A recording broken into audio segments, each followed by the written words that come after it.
浙江山村发现诡异生物，羊角马脸四不像一蹦能有3米高，夜闯老人家中赖着不走，竟大有来头。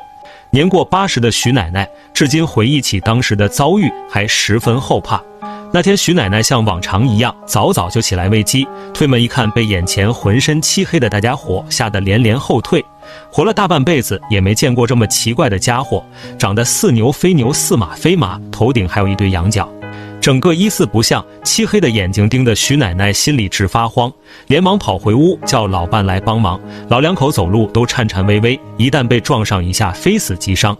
徐奶奶的老伴也被吓了一跳，虽然不认识眼前的生物到底是什么来头，但他们觉得这家伙绝对不是善茬，于是拿起扫把小心试探，想把四不像赶出家门。谁曾想还没来得及靠近，那家伙似乎受了惊吓，嚎叫一声后转头就跑。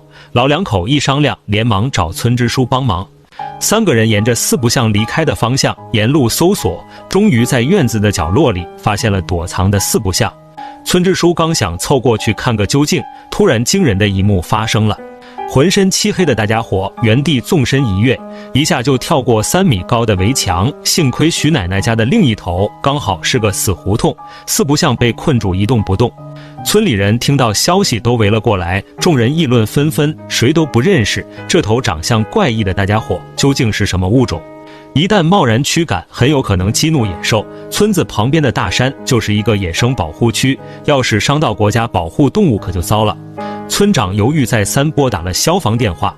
浙江山村闯进怪异生物，马脸羊角一蹦3米，长的和传说中的四不像一模一样，竟是罕见稀有物种。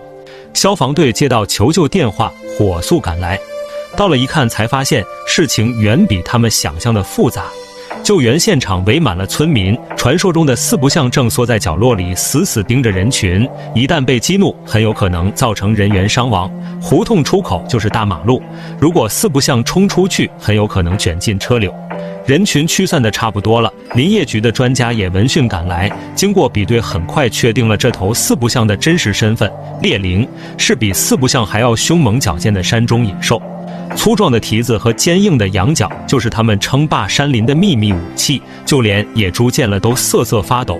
在民间俗称野山羊，因为长相和四不像有异曲同工之妙，也有四不像的外号。作为独行侠，一般不轻易发动攻击，可一旦发怒，就是顶翻一头壮牛都不在话下。听了专家的提醒，消防队员不敢再轻举妄动。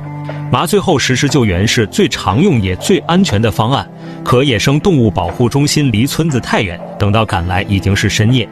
这个方案显然行不通，既然麻醉不行，那就只能生擒。一头能把牛撞飞的猎羚战斗力强悍，一旦被惹怒，后果不堪设想。这时候队员老廖主动请缨，要求当先锋。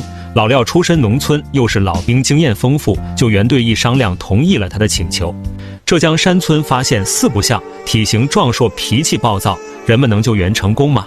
徒手生擒任务艰巨，考虑到动物对鲜艳的颜色敏感，老廖脱掉外套慢慢靠近，其他队员就守在两边的胡同埋伏，随时准备接应。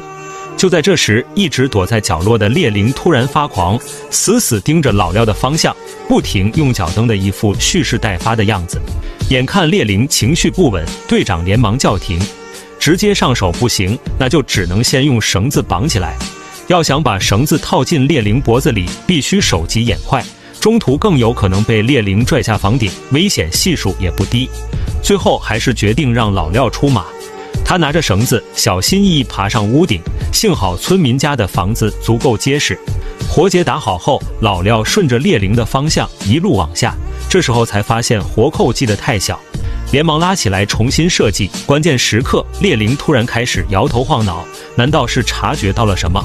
所有人心里一惊，好在没一会就恢复了正常。老廖顺着猎羚的大长脸慢慢挪动，关键时刻果断收紧，队员立马上前。一开始倔强的猎羚被拉到口吐白沫都不肯挪动一步，后来奋力一拉，终于倒下。所有人一哄而上，3下5除2就把猎羚的蹄子捆得严严实实。经过1个多小时的路程，救援队带着猎羚终于赶到保护区。结果绳子都已经解开，猎羚却蹲在原地一动不动，难道是受伤了？队员拿着棍子刚想试探，猎羚一个弹跳突然蹦起来，朝着森林一路狂奔，消失得无影无踪。